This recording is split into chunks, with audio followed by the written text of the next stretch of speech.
Welcome back to Sailing El Jaleo. After last week's verbal diarrhea, we left off at the Enterprise Oxbow anchorage. From there, we're going to head through Myrtle Beach and North Myrtle Beach, where we'll stop for the night up in Calabash Creek. The next morning, we cross into North Carolina, where we go through a couple of inlets, and we stop for the night in Dutchman's Creek. I guess that's probably about as far as we're going to get. We might as well go ahead and get right into it. Grab a drink, climb aboard, and let's get going. After getting Frankenbeans on EJ's deck last week, it was time to get back on the road. I was very eager to find out how much speed we would gain by not dragging Frankenbeans behind EJ. It is always bittersweet, this section. Leaving the Waccamaw behind always stinks. I love the Waccamaw. It is my favorite part of the ICW. You're just so immersed in nature, all the birds, all the wildlife, the alligators. It just really is a beautiful, beautiful section, and leaving there always stinks. The next section, though, is a very interesting section going through Myrtle Beach and North Myrtle Beach. There's a lot to look at. There's tons of new construction along the ICW there. There is one section that is a little bit different, and that is the rock pile. That feels very secluded, and that is a section of the Intracoastal Waterway that is blasted out of solid rock. Most of the time, if you ground in the ICW, it's not a big deal. The bottom is mud or silt or sand, and you're not going to do any damage to your boat, but that is not the case here. If you did ground in the rock pile, you might have some damage. There is one section of the rock pile. It's only about 100 yards wide. 100 yards long, but it is very narrow. Now, you wouldn't want to meet any boats there. It could be tricky passing in that very narrow section. The rest of it, there's plenty of room, and you can pass barges, no problem. But you do want to make sure when you're going through that narrow section that there's no oncoming traffic. Thankfully, you can see far enough ahead. If anyone is coming, then you can just wait. But there are also 3 swing bridges in the area. There's the Socastee Swing Bridge, there's the Barefoot Landing Bridge, and then there's the Little River Bridge. Now, all of those bridges are on demand, so you just call them when you're coming up, and usually they have the bridge open by the time you get there, and you don't even have to slow down. Now, this time, unfortunately, we did have to wait for the Little River Swing Bridge, and it took about 15 minutes, so they told us it was going to be a 15-minute wait. I was approaching from the south, so I did have to turn around to motor against the current. And unfortunately, when I turned around, it's so narrow there that I actually bumped into some rocks. So I'm hoping there's not any damage to EJ's keel, but I'll find out when we get hauled out here in a few months. And after we made it through the Little River Swing Bridge, we did go up to Calabash Creek and we anchored for the night. Now, I don't have any footage of a lot of this just because the GoPro crapped out for some reason. I'm not sure why that is, but it is what it is.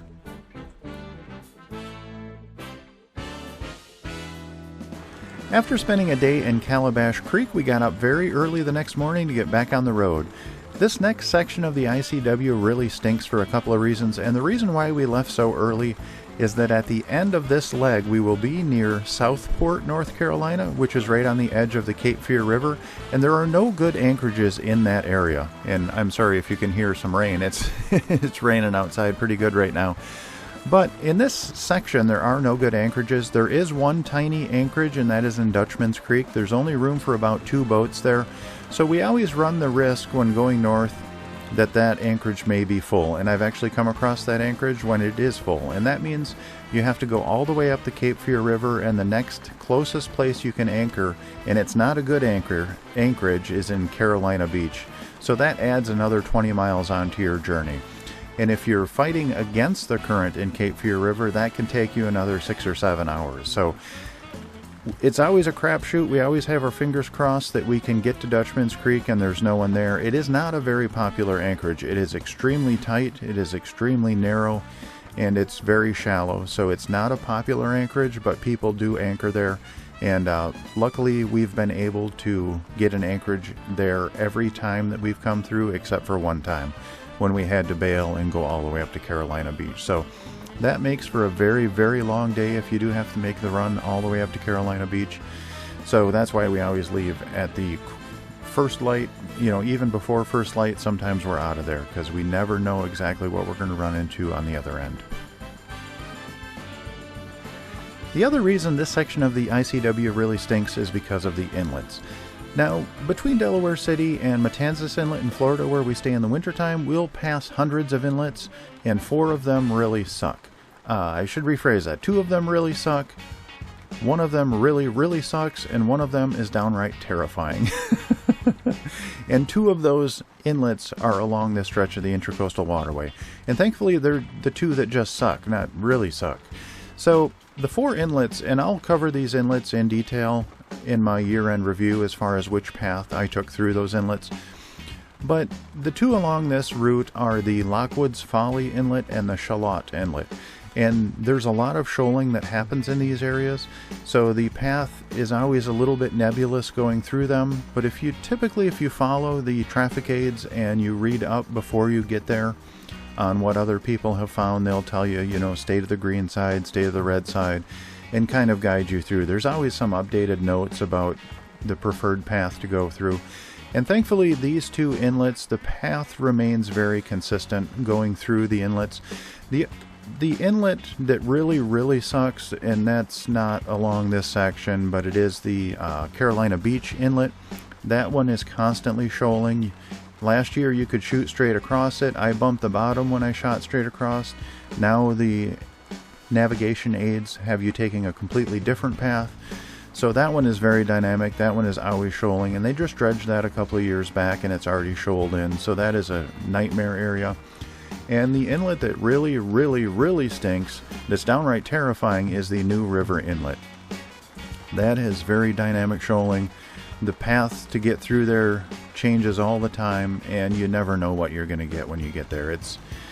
That's a pucker your bunghole moment going through that one. So 2 of the 4 inlets are along this stretch.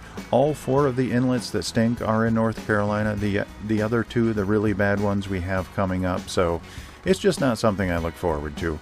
I like knowing that it's going to be deep enough to go through a section when I get there, and unfortunately that's just not the case with these 4 inlets. Now this year when I was going through one of the 2 inlets, I did get myself into trouble. When you're going through an inlet, you can't let off the power. At least if you're in a low-powered boat like EJ, you have got to keep the power up when you're going through an inlet. You cannot slow down, because there is current, there's strong currents. You know, if you get there at slack tide, then it's a different story, but for the majority of the tide swing, there's a very strong current either coming in the inlet or going out of the inlet, and you can get thrown around really good. And the currents can show up instantly, and they can disappear instantly. They're very particular, the paths that the currents take through those inlets, so you can be getting pushed sideways like in an instant. It's very, very sudden, and you need to keep the power up so when you get into a situation like that, you can get yourself out of it.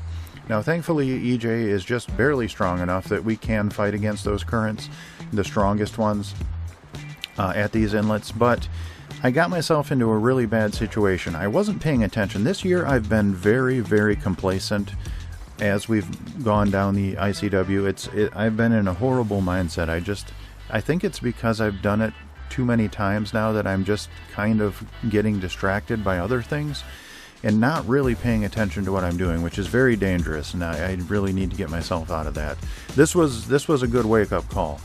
And when I was approaching one of the inlets, there was a working barge, a small barge, you know, for putting in pilings on a dock or something, that was in front of me, and I was catching up to them. Now, I wasn't even thinking about it, but I would have to pass them in the inlet. Oh, and the rain is really picking up. I don't know if you guys will be able to hear that or not, but so I put myself in a really bad situation. Now, if I had thought about it ahead of time, I should have slowed down and allowed those guys to get through the inlet, and then I could have gone through behind them.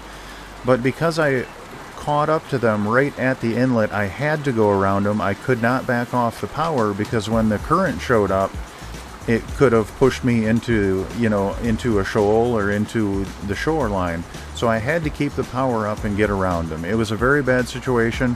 Thankfully, we were getting towards the higher part of the tide cycle, and I was forced to go over a section where it was only 8 feet deep on my depth gauge, and the tide was up 4 feet, so I would have grounded if that had been at low tide. So I got really lucky there. I dodged a bullet, and I should have been paying more attention to what was going on as we neared the inlet, but luckily I got out of it without any without a bad outcome.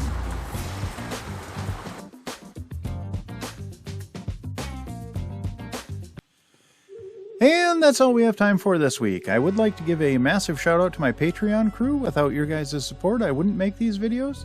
And my Patreon crew is Joan and Juddy Judnick, Val and Chris Alcorn, Denise and Eli Sackett, Sherry Erickson, Deb Shaw, Matthew Spotton, Peter Allen, and Natalie Linehan. Thank you guys so very much. Your support really means the world to me.